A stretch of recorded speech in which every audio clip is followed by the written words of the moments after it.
In the city of Cyprus in 300 BC, there lived a wealthy merchant named Zeno. One voyage changed everything. His ship sank, along with all of his goods, leaving behind nothing but ruin. No gold, no cargo, no future, just silence. Most would have called it the end. But for Zeno, it was a beginning, because what he lost in the water, he found in the wisdom of the Stoics. That wreck didn't break him, it remade him. He studied Socrates, listened to the cynics, and from the debris of disaster, he built philosophy.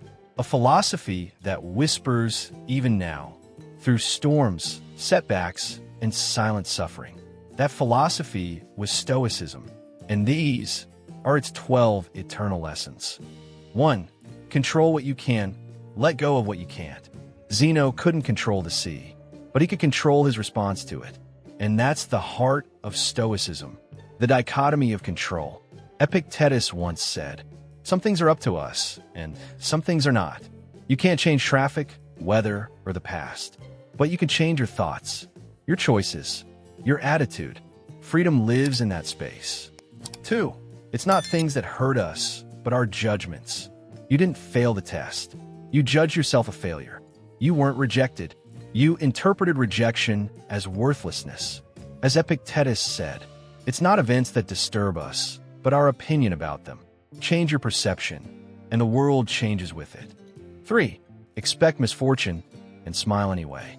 You wouldn't cry when it rains, because you expected the clouds. Life is the same. Fortune is fickle. Disaster is natural. But when you've pictured the worst, you can greet it like an old friend. This is premeditatio malorum, the practice of imagining loss, so that when it comes, you're not shaken. You're ready. 3. Expect misfortune and smile anyway. You wouldn't cry when it rains, because you expected the clouds. Life is the same. Fortune is fickle. Disaster is natural. But when you've pictured the worst, you can greet it like an old friend. This is premeditatio malorum, the practice of imagining loss, so that when it comes, you're not shaken. You're ready. 4. Choose voluntary discomfort. Sleep on the floor. Take cold showers. Eat simply for a week. Why? Because when you do these things by choice, you learn something powerful, that you can endure, that you don't need luxury to live, that gratitude grows in simplicity. Seneca practiced this. So did Musonius.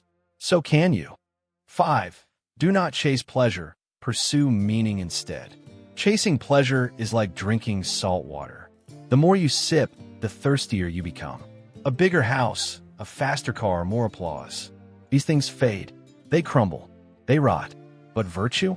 That stays. Stoicism teaches us. Live for what's eternal, not for what's enticing. 6. Your thoughts shape your world. Marcus Aurelius wrote, "The soul becomes dyed with the color of its thoughts." Think in fear, live in fear. Think in hope, breathe in light.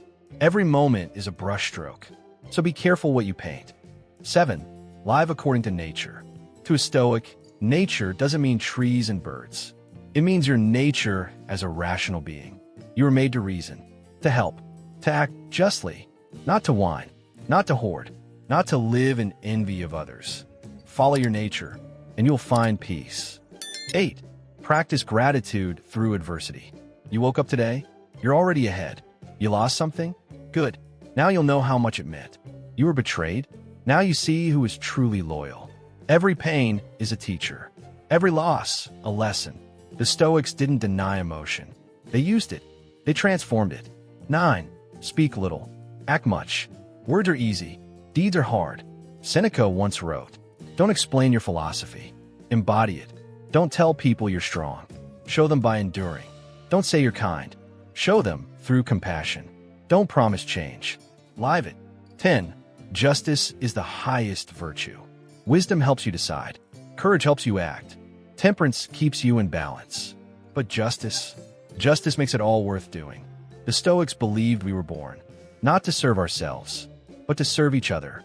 You don't need to be a saint, but you do need to do right, even when it costs you, especially then. 11. Memento mori. Remember, you will die. This isn't morbid. It's clarifying. Death is the ultimate filter. When you remember that your time is short, You waste less of it. You stop arguing over petty things. You stop waiting to be ready. You act. You love. You speak the truth. As Marcus wrote, you can leave life right now.